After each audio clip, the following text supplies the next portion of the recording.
So we've got 2 sinks. We've got cabinets.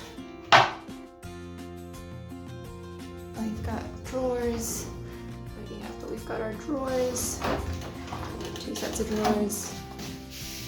This one here. And then we have the toilet. So we just open.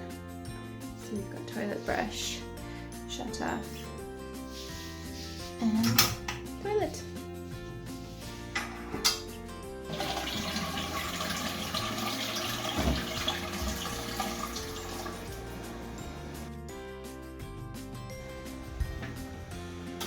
And back it goes.